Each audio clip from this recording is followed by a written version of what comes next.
اور پہلے بھی کہہ چکے ہیں کہ پاکستان میں جاری صورتحال کو مانیٹر کر رہے ہیں. کسی ایک سیاسی امیدوار یا جماعت پر کوئی پوزیشن نہیں. ترجمان امریکی محکمہ خارجہ کا پاکستان کی صورتحال پر تبصرہ.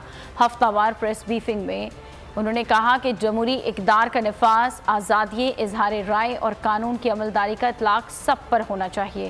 ہنگو میں گیس کمپنی پر حملے پر کہا کہ پاکستانی تیل و گیس کی تنصیبات پر دہشت گرد حملوں پر افسوس ہے. ہلاک ہونے والوں کے خاندانوں سے تعزیت کی.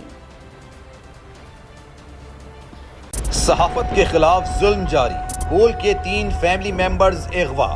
4 روز پہلے بول کے فائننس مینیجر محمد مالک کی رہائش گاہ کی بجلی بند کر کے حملہ کیا گیا. گھر والوں کو ہراساں کر کے محمد مالک کو اغوا کر لیا گیا. ٹھیک اسی وقت بول پلاننگ اینڈ ڈیولپمنٹ کے ہیڈ عدیل زبیری کی رہائش گاہ پر نامعلوم افراد نے حملہ کیا اور عدیل زبیری کو اغوا کر لیا گیا. بول نے پولیس اور FIA سے متعدد بار رابطہ کیا، جس کے ثبوت بول کے پاس موجود ہیں. 40 سے زائد روز گزر جانے کے باوجود تاحال بول کے مارکیٹنگ ہیڈ آکاش رام کا کچھ اتا پتا نہیں. آکاش کی والدہ شدت غم سے نڈھال ہیں. کو چیئرمین بول نیوز شعیب احمد شیخ کا گھر عدالتی احکامات کے باوجود گرا دیا گیا.